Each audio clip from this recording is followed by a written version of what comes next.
Juntos somos a aranha. Eu sou a cabeça e vocês as pernas. As pernas fazem o que a cabeça diz, mas haverá momentos em que as pernas serão mais importantes do que a cabeça. Se eu morrer, outra pessoa assumirá. As minhas ordens são de extrema prioridade. A minha vida não é. Certifiquem-se de tomar a decisão certa. Eu sou apenas uma parte da aranha. O importante é a sobrevivência do todo e não do indivíduo.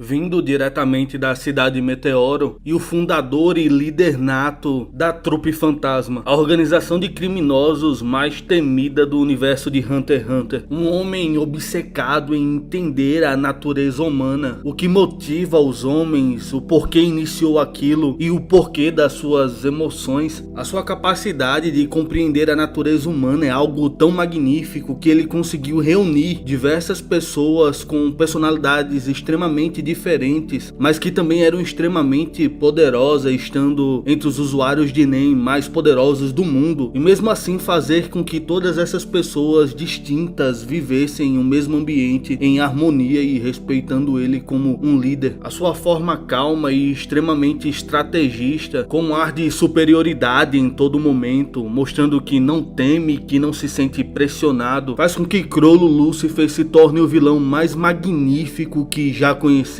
Alguém totalmente complexo, difícil de se compreender e que diversas vezes vaga em seus próprios pensamentos. Um verdadeiro Thomas Shelby dos animes. Eu acho mesmo incrível o tanto de inspiração que Togashi teve para criar esse personagem, pois até mesmo o estilo do personagem, a sua vestimenta, é algo surreal. Eu imagino ele dias imaginando como criaria esse vilão e as suas motivações. E por favor, Togashi, não morra antes de terminar Hunter x Hunter. Mesmo sem conhecer toda a história do personagem, pois muita coisa ainda há de se desenrolar no mangá. Eu sou o David, sejam todos bem-vindos a esse canal. E hoje eu chamo vocês para mergulhar na profundidade de um dos personagens mais incríveis já criado. Um vilão que, segundo Melody, caminhava feliz ao lado da morte, segundo seus batimentos cardíacos. E se você tem um amigo que não assistiu Hunter x Hunter, você tem que mandar esse vídeo pra ele, mostrar a reflexão sobre esse personagem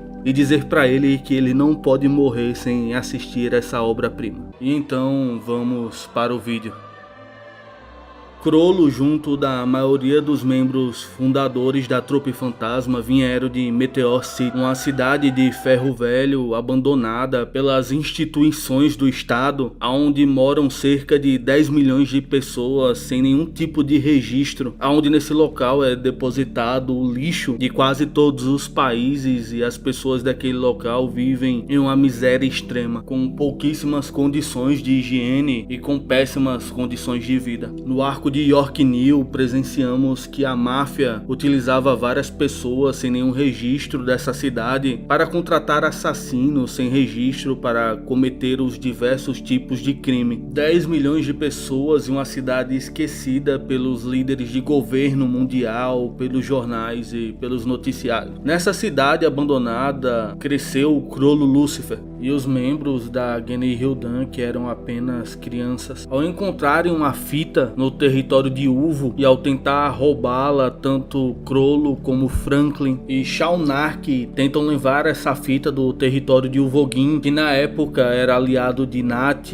Pinks e Feitan. Podemos ver a situação de extrema miséria em que as crianças viviam com a sobra que sobrava dos lixões dos outros países. Ao pegarem a fita com a esperança de ser um anime ou algo extremamente interessante e divertido para crianças, no momento da perseguição, Chrollo tinha uma fita no seu bolso de língua estrangeira e acaba trocando e entregando a fita errada para Pinks. Com isso, ele vai para um local bem limpo e que aparentava ser o melhor estabelecimento da cidade Meteoro.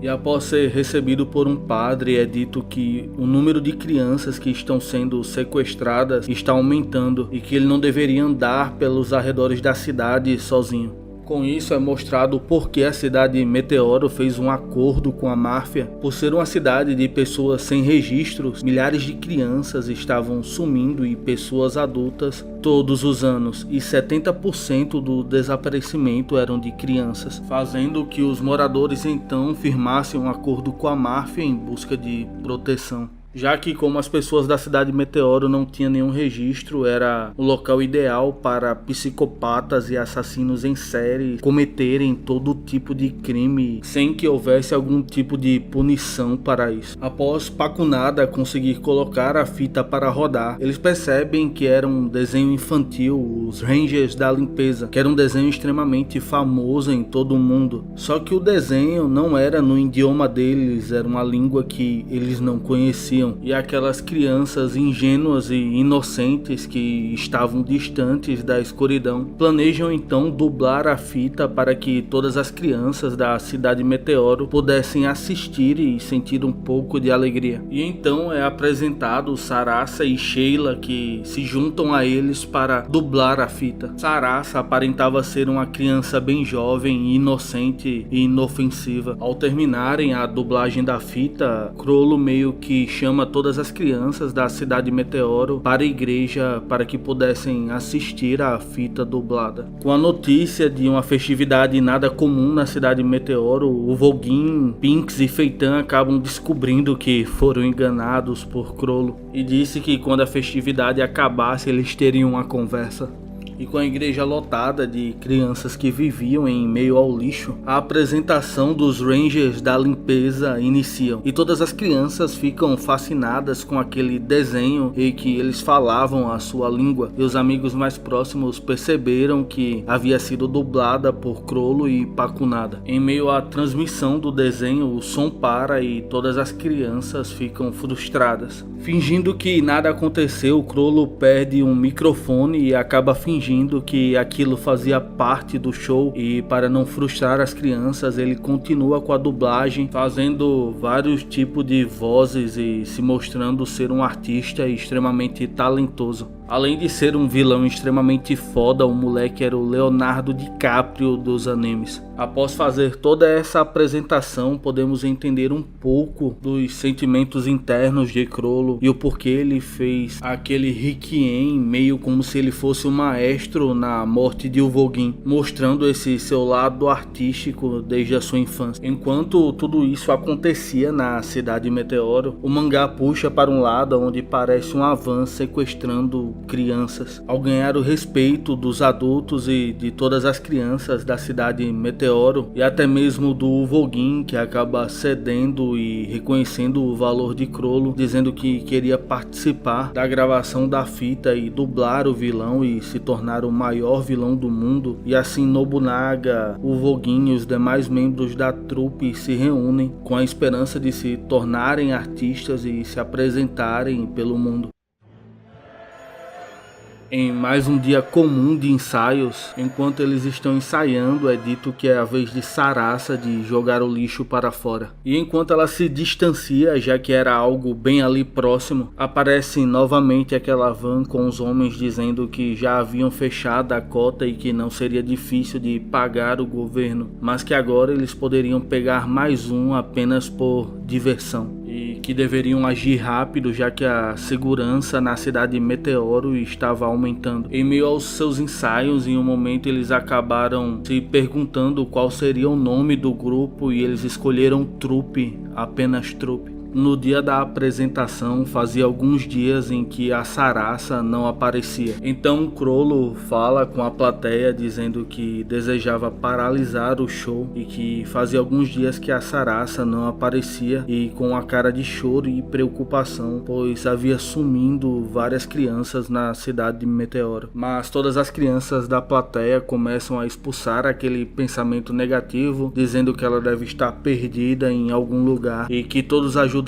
a encontrá-la. Uva então pega a moto do Pinks junto de Crollo e começam a vasculhar a cidade Meteoro. E quando eles encontram um cordão em formato de coração que a Sarasa utilizava, eles chamam os demais membros do grupo de ensaio para irem até a floresta próxima para verem se encontrariam ela. Algo bastante curioso e interessante nessa busca é que quase todas as pessoas da cidade Meteoro possuíam uma admiração gigantesca por Crollo e viam ele como um líder nato. E após entrarem naquela floresta negra e de imagem extremamente assustadora, é encontrado uma sacola pendurada em uma árvore com um papel escrito. Ao ver a cena, Crollo pede para que o Voguin desça o saco. E ao descer o saco, temos uma cena extremamente assustadora e pesada. E ali estava o corpo de Sarasa totalmente destruído e com a mensagem pregada na sua testa. Ao ver aquilo, todas as crianças ficam apavoradas. Então o Voguin pergunta o que estava escrito. E Crollo disse que não diria o que estava escrito ali. E que aquelas informações ele levaria com ele para o seu túmulo, meio que tentando livrar as demais crianças da dor e do sofrimento, e qual eram as suas motivações para fazer algo tão cruel com uma criança, ou se fizeram aquilo por motivos banais. Nesse momento vemos Crollo perder toda a sua inocência e o brilho dos seus olhos entrar em um vazio profundo e sombrio. Eles então decidem levar o corpo da Sarasa dali, que acaba sendo restaurada por uma usuária de Nen anciã da cidade Meteoro, extremamente habilidosa, e em seu velório eles decidem enterrá-la com a fita em que eles ensaiaram tanto para criar o seu show. Ao terminarem o velório e o luto, Crollo pede ao Voguin que esperasse 3 anos quando ele tivesse 14 anos para que ele pudesse resolver tudo. Yuvo achou aquilo uma bobagem, pois ele queria vingança agora, mas Crollo disse que eles deveriam ir com calma, pois eles estavam em meio a uma revolução das comunicações, que no caso seria o surgimento da internet, e que os criminosos fizeram tudo aquilo para mostrar a sua arte e que certamente gravaram tudo aquilo com a intenção de mostrar para alguém. E mesmo que o ambiente virtual seja livre, haveria leis e proibições e limites até mesmo para os criminosos. E com isso eles buscariam fazer isso na cidade Meteoro, onde não há nenhum tipo de fiscalização ou registro. Nesse momento vemos quão assustadora é a genialidade de Crollo ainda naquela idade, pois isso não era inerente de uma criança, sendo muito semelhante à sua sabedoria e inteligência a que Itachi possuía quando ainda era um garoto. E então Crollo decide criar um lugar seguro para criminosos nesse ambiente para que pudessem encontrar a fita da Sarasa e no fato encontrar os verdadeiros autores do crime. E é nesse momento que se reúne Nobunaga, Franklin, Pinks e os demais membros da trupe para se unirem e esperarem os 3 anos para iniciarem os seus planos. E a única integrante que fazia parte da equipe de dublagem que não se une a eles é a Sheila. Então Crollo disse que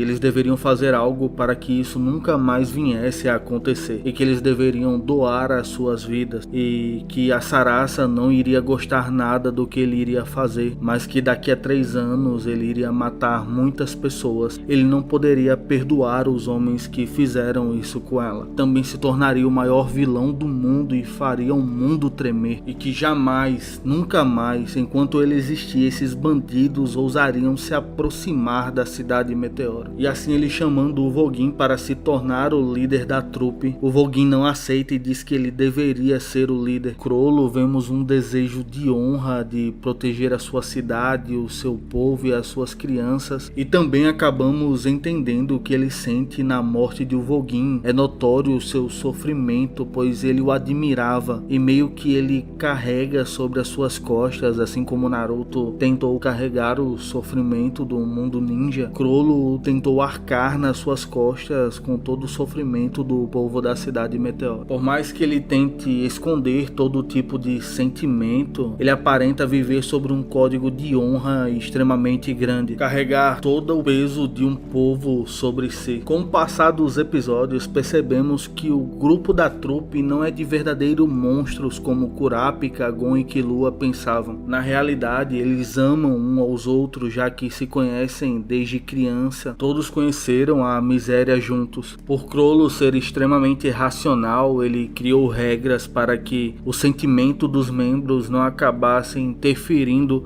nos planos finais da trupe, como que a sua vida não era de prioridade, mas sim a continuação da aranha. E outra regra extremamente curiosa e que pode mexer nos sentimentos é que qualquer outra pessoa pode entrar na trupe fantasma desde que desafie um membro e o mate e acabe entrando no seu lugar. Assim foi com Hisoka. Por mais que ele seja cínico e extremamente confiante, com um sorriso de que jamais pode ser derrotado, ele tem um grande fascínio pelo ser humano, e a sua própria habilidade Nen é um exemplo disso. O segredo do bandido: enquanto ele rouba a habilidade Nen do seu inimigo, ele começa a mergulhar em vários pensamentos em quais foram as suas motivações para criar determinada habilidade, porque quais tipos de emoções eles nutrem para criar aquele poder, sendo capaz de entender qualquer ser humano ou situação em fração de segundos. Não é à toa que em um pequeno momento, conversando com Kurapika,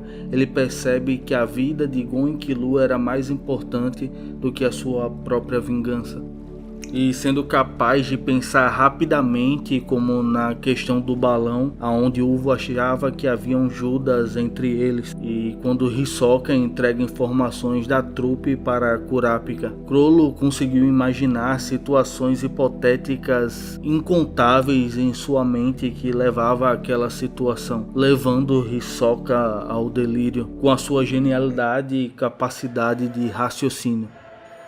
E é por estes motivos que considero Chrollo Lucifer o vilão perfeito. Um vilão que teve que abrir mão dos seus sentimentos e viver na escuridão em busca de um propósito. E por mais que ele ame os membros da trupe, é o que ele mais tem de próximo de uma família, ele não deixa que essa família o atrapalhe ou distancie dos seus planos. Pois quando ele chora com a morte de Uvogin, pois ele tinha um grande respeito por ele, deixando todos os seus sentimentos de lado, pois se algum membro fundador fosse desafiado por outro que queria entrar na trupe e fosse morto, ele teria que engolir aquilo calado. Tudo isso em busca de um propósito e um objetivo, que é até mesmo bastante nobre para um vilão. É tanto que quando Gon pergunta o porquê ele fazer tudo aquilo, ele olha para o céu em meio à chuva e diz que nem ele mesmo sabe. Um homem que